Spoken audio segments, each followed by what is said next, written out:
In further developments, the long-standing concern over the rising cost of higher education has resurfaced as the matric class of 2024 has now received the results.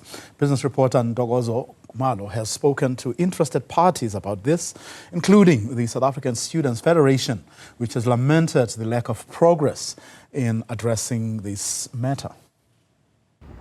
Thousands of matriculants will be joining the already existing crop of students at various higher education institutions across the country. And as they do so, they and their parents have to keep in mind various expenses that they will encounter as they go through the registration process. And for a little bit more insights on that, I am with Ntokozo Khumalo, who is the president of the South African Students' Federation. Thank you for talking to us. Now, when you came out outside, you were already telling us about students registering and so on. Just talk us through the expenses that students and their parents are likely to face in this year as they start their academic year. South Africa's higher education system was previously designed to serve the interests of the white minority, resulting in lack of investment in black institutions, or institutions rather that were serving black students.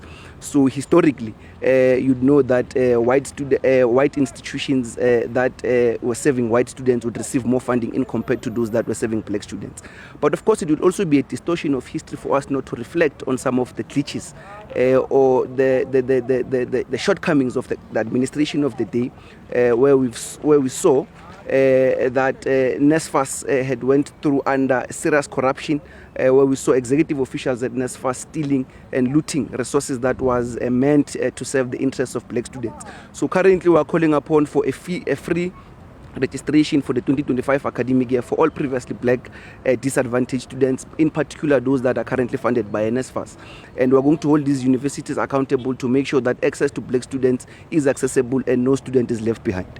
And just talk us through, the kind of cost, just to help our viewers understand that even students who do have that support through NAFSAs find themselves, as they get to those registration lines, having to then fork out. Yeah, it is very unfortunate because, look, people do not want to be held accountable. I think every year we are facing the very same problems.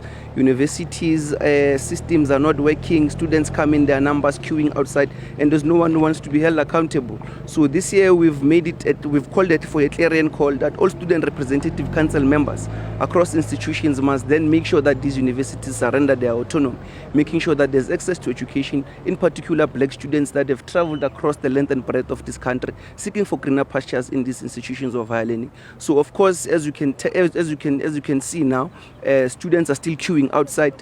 They are still stranded. NSFAS has also not communicated as to what's going to be their way forward. And these are students obviously needing accommodation, needing their textbooks and so on, and that affecting then the start of the academic year. Yes, ever since the minister has stepped foot in office, we've still not received a comprehensive plan from her to rigorously address some of these problems that are affecting us and black students in their majority. Because as we speak, students in their majority are historically indebted. Many are facing academic exclusion, many are facing financial exclusion. So look, we're here again this year facing the very same problems, and we're saying that we're calling upon for a free registration.